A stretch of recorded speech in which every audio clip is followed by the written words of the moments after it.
A tiny beggar girl quietly sneaked into the palace through a small pet door. She hadn't eaten for days, so she quickly picked up a plain bun from the table and shoved it into her mouth. But before she could swallow, the guards grabbed her. Just then, the prince walked in and asked why she chose only the bun when so many rich dishes were right in front of her.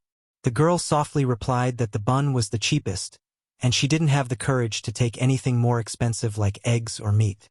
Hearing this, the prince felt sympathy for her and allowed her to take all the food. At that moment, the girl noticed a beautiful woman lying nearby. Curious, she asked who she was. The prince, with a heavy heart, said she was his wife who had passed away. But suddenly, a mysterious flower nearby whispered that the princess wasn't dead. She was only unconscious due to poison.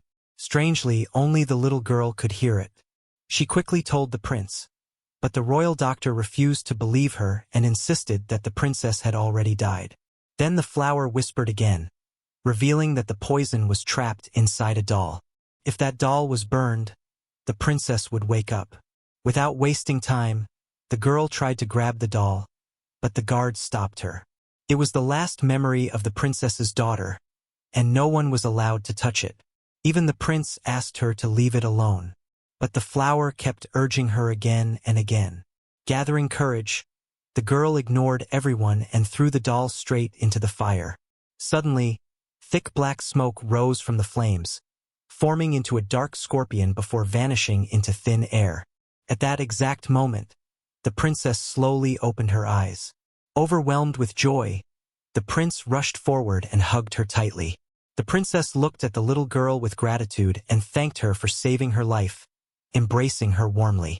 She then realized that if her own daughter were alive, she would be about the same age. Right then, the prince suggested adopting the girl, and the princess happily agreed.